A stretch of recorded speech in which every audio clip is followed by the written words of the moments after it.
Ini cerita bagaimana program dunia memang sudah selesai, termasuk program kebaikan. Jadi kita ini ngelola begini maksudnya biar dapat pahala aslinya itu segede tak rubah. Ini saya cerita di Temboron tahun ini urusan sebagian bangunan. Yang kita ini adalah administrasi, adalah kantin, ada ini pengelolaan terbaru ada. Atau misal ma'isyah. Memang ekonomi itu akan jalan sabda Nabi itu dengan adanya pengaturan yang baik. Memang orang gajinya sebulan 20 juta, satunya gajinya hanya 7 juta, tapi yang 7 juta ini semua anaknya bisa haji, bisa selesai ngaji, anaknya selesai semua sekolahnya karena pinternya pengelola. Satunya menghambur-hamburkan tanpa ada pengelola.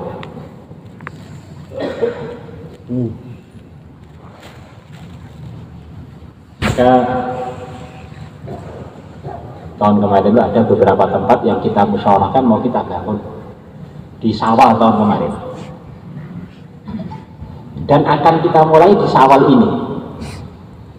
Pertama di Pohtelu dekat sini, mungkin dari sini 1 kilo ya, ada musola kecil yang begitu nggak terawat, padahal rombongan santri sering mampir di situ, kasihan ya. Kalau kita bangun habis paling 200-an juta, nggak terlalu besar ya. Kita bangun itu sekarang mungkin 8 kilo lebar, cukup lah untuk 1 jamaah. Akan kita mulai Syawal ini. Tengah-tengah kita musyawarahkan itu hanya selisih beberapa hari, ada tamu pengen bangun musola, langsung memberi uang cash pada saya, sekarang sudah terbangun. Jadi kita niatnya bangunnya sekarang, ternyata sudah jadi 7 bulanan yang lalu. Jadi takdirnya lebih cepat daripada rencananya. Ini pertama. Yang kedua, ada markas di Jawa Timur, markas di Banyuwangi. Saya lihat ke sana itu kan kebetulan tanahnya memang sudah diberikan kepada Al-Fatah itu sudah sekian puluh tahun yang lalu. Nggak terawat, kasihan untuk markas. Kita ngobrol-ngobrol ini mulai Syawal di bangunlah insya Allah. Dihitung-hitung oleh Pak Pur. Pak Pur ada sekarang? Sudah ada. Pak Pur ada? Markas Banyuwangi itu asalnya rencana kita berapa? 500 juta ya? Ada. Itu apa ya? Ya, mana? Oh, 500 juta lah kurang lebih. Ya. Kemudian belum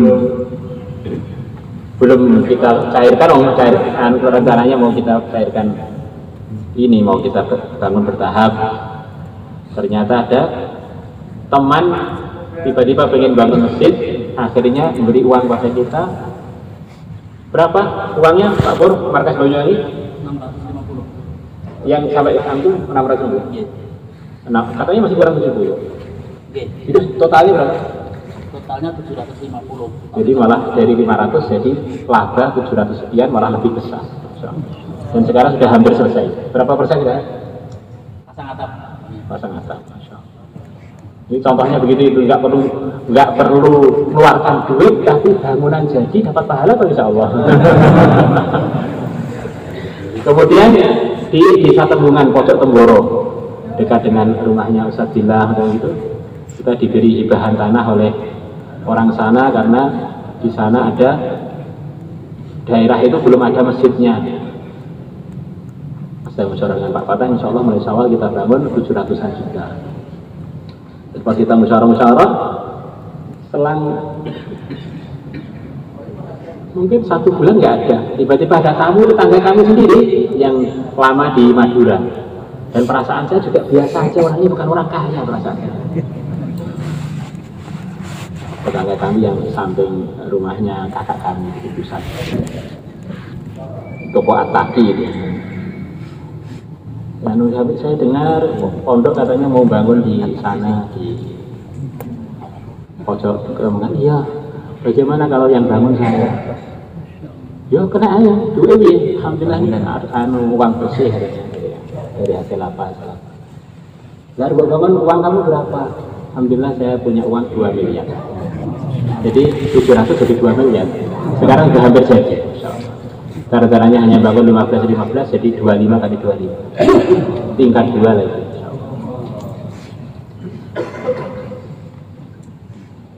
Jadi kita ini upamanya semua pengen bangun pondok secepat-cepatnya, tetap aja yang terjadi ya sebagaimana yang ditulis di langit.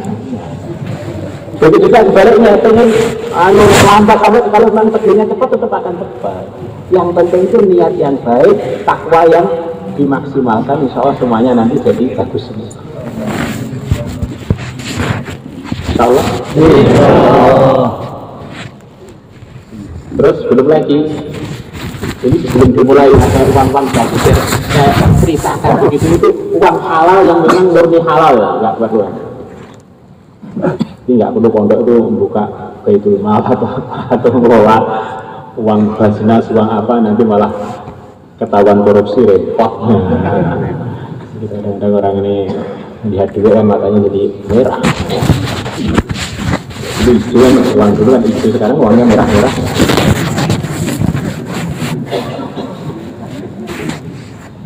Saya ini rencana mau buat komplek yang agak bagus gitu, perasaan saya yang ada itu masih terlalu berdesaan yang muridnya dibatasi. Terus saya jalan-jalan terus ada teman santri Al-Fatah, perasaan saya juga nggak kaya sih, biasa. Apa itu biasanya di sini tuh pengen ditugasi khidmat sukanya nimpal kotoran kuda. Dan saya ini pengen dapat pahala, pengen ada komplek kecil yang bagus. Oh ini duit loh, saya bilang punya sedikit. Terus ternyata memberi uang kami itu cash. Sudah tak kirim ke Pak Pur. Berapa Pak Pur? 1,1 miliar 100 juta. Hanya ketika jalan pagi, tiba-tiba dapat uang 1 miliar 100.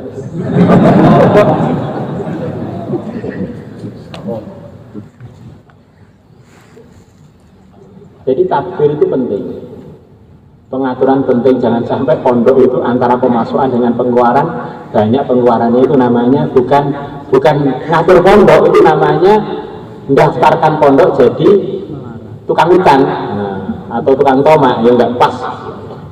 Jadi kita kelola dengan sebaik-baiknya, ada pengaturannya yang masuk akal, yang bisa dijalani oleh umumnya hidupnya manusia dan hidupnya lembaga. Kalau itu sudah tertib, harapan kita, doa-doa kita makbul gitu.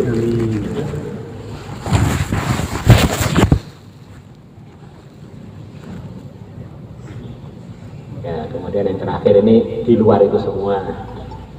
Tapi ini penting. Kata Al-Imam Asy-Syafi'i rahimahullah, ilmu yang terpenting di dunia ini hanya 2. Kurang lebihnya begitu. Selain itu hanya tambahan sebetulnya. Tetapi banyak orang itu yang keliru. Yang pokok malah dijadikan tambahan, yang tambahan malah dijadikan pokok. Jadi kalau 2 ini ada, nggak punya ilmu yang lain itu nggak terlalu masalah. Kalau 2 ini nggak ada, semua ilmu yang lain sebetulnya kurang manfaat atau bahkan tidak bermanfaat. Pertama, ilmu fikih untuk merawat agama. Al-ilmu ilmani, al-fiqhu lil adyani, wa tibbu lil abdan. Ilmu yang sebenarnya itu hanya 2 aja. Ilmu agama untuk merawat agama. Orang itu kalau sudah punya agama, miskin surga, kaya surga, raja surga, rakyat juga surga. Jadi orang itu kalau sudah punya agama, dan agama itu adalah sumbernya ilmu, semuanya jurusan surga. Maka agama itu diperlukan oleh raja, rakyat, laki, wanita, orang yang sehat ataupun orang yang sakit, semuanya pengen surga. Maka tidak ada ilmu yang terpenting melebihi ilmu agama. Orang kaya apapun nggak ada agama, neraka. Semiskin apapun nggak ada agama juga neraka. Sakit-sakit dan terus nggak ada agama juga neraka. Ini ilmu asas. Minimalnya target kita bagaimana memberikan pemahaman pada diri kita, keluarga, setiap orang mukmin 24 jamnya sesuai dengan agama. Tidak selalu harus diartikan ini orang jadi orang alim semuanya, tetapi bagaimana semuanya mengamalkan ilmu agama dalam kehidupan. Yang lain kalau nggak tahu tanya kepada para ulama.